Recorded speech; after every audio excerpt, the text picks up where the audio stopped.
Y'all local niggas ain't no competition. I don't even see it as that, man. I'm all over the place. Passport game. LAX respect. You like local joker. CLT, you just a local. I'm international, nigga, and you a local joker. JFK and NY, and you a local joker. O'Hare in the Shy, and you a local joker. CBWI, and you a local joker. Hartsfield International, and you a local joker. MIA I play, and you a local joker. LAX respect, and you a local joker. Welcome to Flying Over the Bullshit. I'm Suave D, executive producer of 4KD Entertainment. And welcome to season 2, Flying Over the Bullshit. So after YC and WAPO fell out, I needed to have some time to get back to figuring out my own interests and my own goals and the things that I needed to do for myself. My solution to that, you take a break, take a vacation, take some time off, come back with a clear head. And that was my whole goal for that summer. 2016 was to travel. So the first trip I took was to Denver. So it turns out my boy Smitty, one of my best friends, probably my best friend, he was living in Denver at the time period.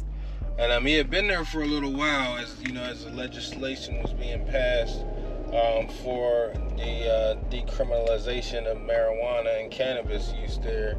And as he was there, as time went on, they started building up the dispensaries. So by the 4th of July in 2016, he had realized that this was probably going to be his last summer there.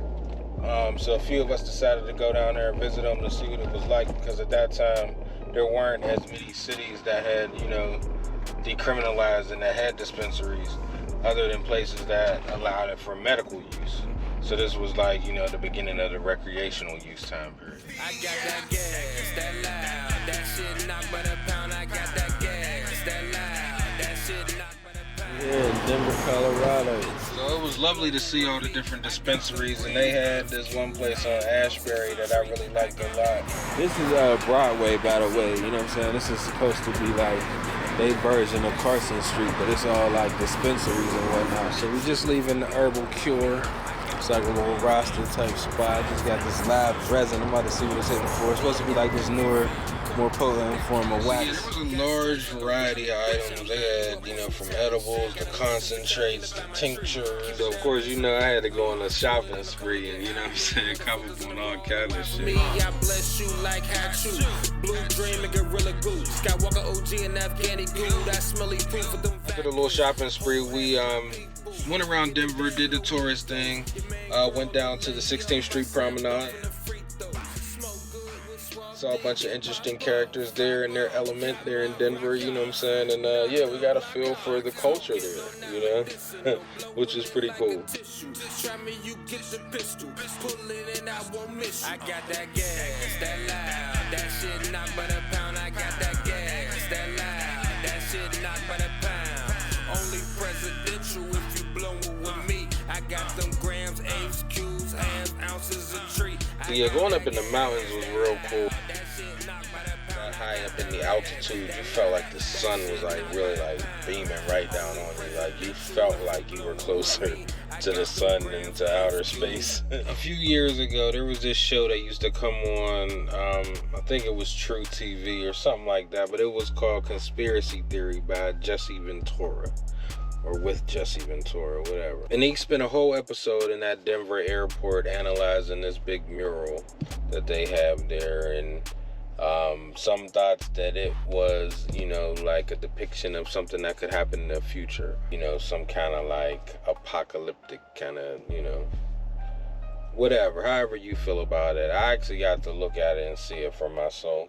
The second picture, it looks like they've defeated the monster or whatever it is that looked like in the first part it was trying to kill him.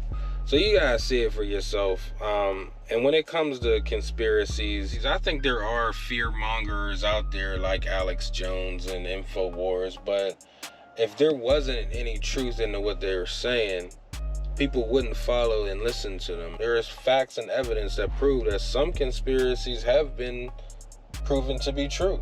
It's up to the person to do their own research and to be able to decide if what they're seeing or hearing is real. Because if you're already in that mindset and you do know that some conspiracies are true, then you may be inclined to start believing everything. But the system itself has never been for us. It's never been for the people, and it continues to be that way. So do I believe that the elite that are in power do conspire to keep their power and to keep us down? Yeah, I do believe that. I just don't get too far with it. Being a black man in America, it's not far-fetched, you know, in understanding that the rules of the game are set up so that a certain group always wins. I prefer to focus on solutions and getting inspired by historical figures from the past who succeeded at much stronger opposition than what we have to deal with in our time period. The next trip that I was going to take right after Denver was to the former home of Martin Luther King. Important place as far as the civil rights movement is concerned, and of course his alma mater, Morehouse College. You know, just to get refocused on the things that are important to me as far as activism are concerned. And that HBCU love is just, it's real.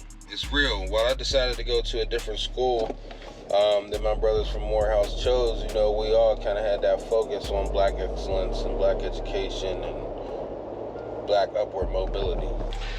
And I love the paintings. That's my favorite part of being there. And it inspires me, you know, it's like it's extremely inspirational to want to do something that merits my painting being up on that wall one day.